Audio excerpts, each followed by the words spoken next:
What's good, everybody? Welcome back to the channel. The FIFA 18 career mode with Burnley.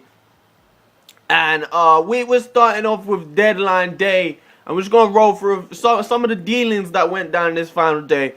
I'm still sick, so you're gonna have to forgive me. I'm sick and I got a goddamn toothache. I don't know what's happening to me. But we did secure a deadline day signing. Mason Mount joining us from Vitesse on a 4 years deal, I think it was. This guy, I mean, we had to release him from his Dutch nightmare, because he's obviously a Chelsea player in real life on loan at Vitesse, along with a few other Chelsea players. But in the game, it's one of them ones where he's permanently at Vitesse. So with that happening, I figured we might as well sign him up. He's a very, very good player. Probably got some decent potential. I'm thinking maybe around 84, 85 maybe if we're lucky. But yeah, he meant to be with Chelsea, meant to be going back to Chelsea. But obviously next season he's not going to go back to Chelsea. He's going to stay at Vitesse. I think that's a pretty good signing to make. So we're coming into our first game of the episode. Gay's getting a start on the right wing. Bamford is leading the line against Manchester City, because Lisandro Lopez obviously picked up that minor injury in the last episode, didn't recover in time for this match. So we started with Bamford, and we start on the left-hand side. Mendy playing against Holgate, who obviously we've recently signed on a short-term loan. Two brilliant challenges. Hendrick tackles Delph, I think it is. Referee stops it for a free kick, which I don't truly believe it was any of them were a foul. Fernandinho eventually works the ball to De Bruyne. He plays around with the ball a little bit inside. He plays it in to Kun Aguero, and Aguero tucks it away into that near post. And Manchester City take an early lead at Turf Moor just 10 minutes into the game, putting it past Tom Heaton and getting one goal up in the game, coming from that free kick as well. Not sure if it was foul. I can't remember if at this point of recording this episode the patch had been out, so I'm not 100% sure. To be honest, since playing it with the patch, I'm not 100% sure if I don't feel like they've made the game any more difficult. I don't think they have. I don't know. I don't feel like they've made the game any more difficult, but we'll have to wait and see. Maybe I need to play a little bit more to find out. Maybe in a later patch they'll do it. But to be honest, my sliders do the job. I don't really need a patch. As Manchester City double their lead, and you can tell that it's difficult.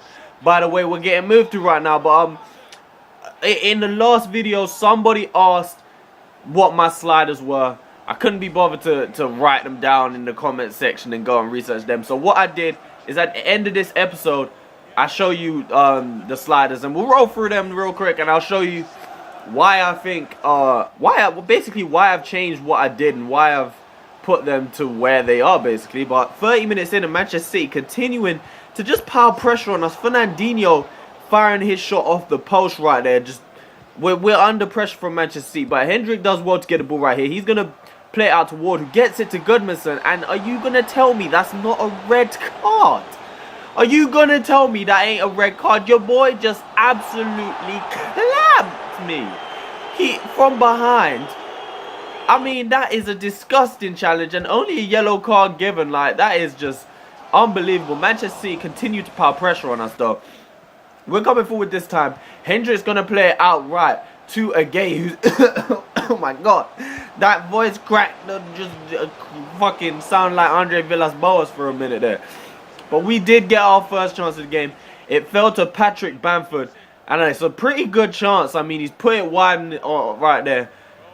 Should he be hitting? He should probably be hitting the target. I mean, he's got one defender on his shoulder. He's got another defender coming at him late. He's got another chance here, and on his weaker foot, just not able to hit the target. He should be hitting the target again right there, though. So two chances for Bamford. Nothing too clear cut, I guess. Nothing too amazing, but still chances at that. Half chances, maybe you could call them. Nothing been able to put away. Defoe on the ball this time plays a beautiful reverse pass into Hendrick, and Hendrick just able to squeeze it into the back of the net. So we are able to pull a goal back in this game with just over 13 minutes, just under 13 minutes. Sorry, look at that pass from Defoe. The guy is just a magician, and Hendrick almost fluffed up that opportunity. I tried to go around the keeper, but I mean, maybe we probably needed a player who's a bit faster, a bit more agile, better dribbling to take that around and keep it first time. Like I said, we almost messed it up, but it did squeeze past the line anyway. Manchester City come forward again. Diaz plays it against the 4, and I mean, there's nothing we could do about that. When I'm doing when I'm doing my best to defend these chances, and I block off a pass and it just bounces off my player's foot and goes straight back to them like that. Like, there's nothing I can do, and then it falls to Aguero. I never had a chance to recover and get close to Aguero, and his finish was just absolutely clinical. So there was really nothing I could do in that situation. Into some training, and we decide to give Bamford all 5 training drills. That's what I decided to go for now at least, because I figured when I signed him, I didn't think he would have the promising player little signal in the training section, the little green arrow, the graph. I figured he'd be a little bit higher overall than he is, and I figured he wouldn't have the promising potential. But he ends up being low overall, and he does have the promising player thing. So while he has that, because it probably won't even last till the end of this season, being 24 years old and all, while he still has that, I figured we'll give him as much training as we possibly can and get them technicals and stuff up. Physicals I'm really not too bothered about. Yeah, but I want to get his technicals and overall up as high as possible for as long as possible.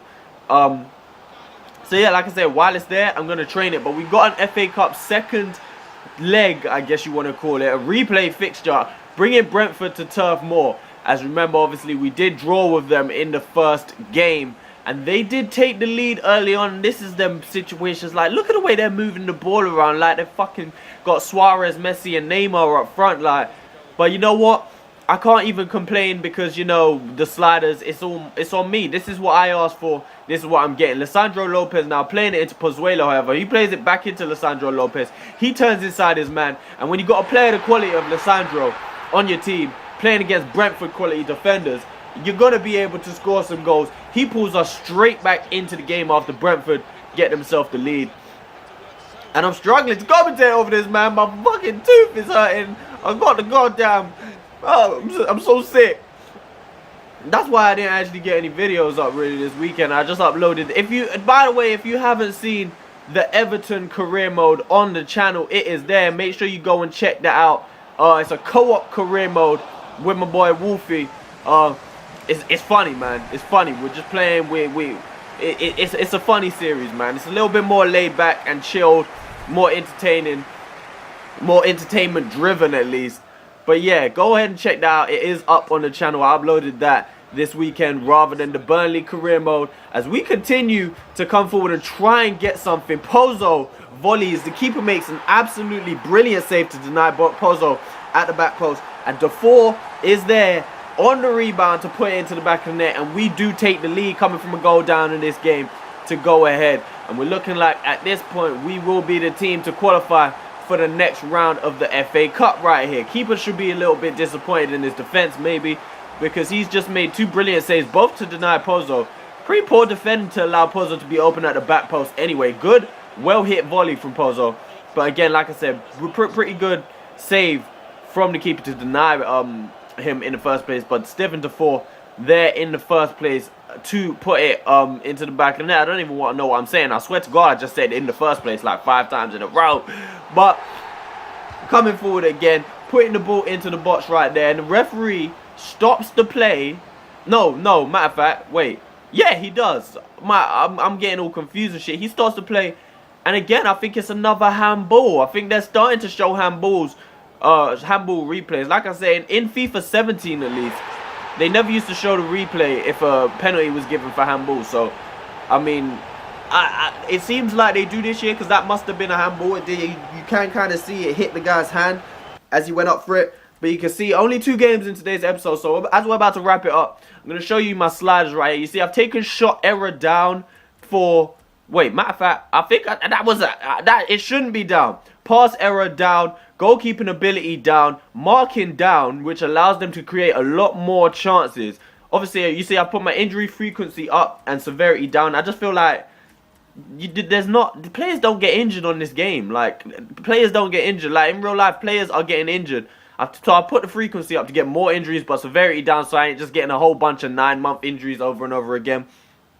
But this is where it gets important. The CPU sliders, I put their sprint speed and acceleration up. This is something you're going to feel like you're getting cheated. You're going to feel like it's cheese because you're going to have players like Gareth Barry sprinting away from you while you have Kyle Walker and shit. But you have to do it. You have to do it to make the game more difficult. Like I said, it's going to feel like cheese. It's going to get annoying when it's happening and you're losing games. But you got to rock with it. You see, I've taken their pass error down, shot error way down so they could finish. Run frequency's gone up. Marking is up to obviously make it harder for you to score. And this, the important thing is, I'm not edging these up a little bit. I'm not putting them up to 53, to 54. I'm throwing them up to 60, 64, 65, so on and so forth. For it to, you need to throw them up a huge chunk for you to actually be able to see the difference. I didn't actually get, I think what I saw my shot error down in that. It's not meant to be. And I'm only just realizing that the CPU shot error is meant to be down. Mine's meant to be up. Maybe I saw it wrong, but yeah, it's not meant to be. But you got a quick squad report right here. I'm not going to sit here and talk you through all of it because, like I said, squad reports take long on this game now with the new squad hub. It's not as simple as everything on one page, like, and all the attributes there, and you just scroll, bang, bang, scrolling. And I'm sick. So I'm not going to sit here and commentate over this unnecessary stuff. I hope you guys enjoyed the episode. I love you guys. Peace.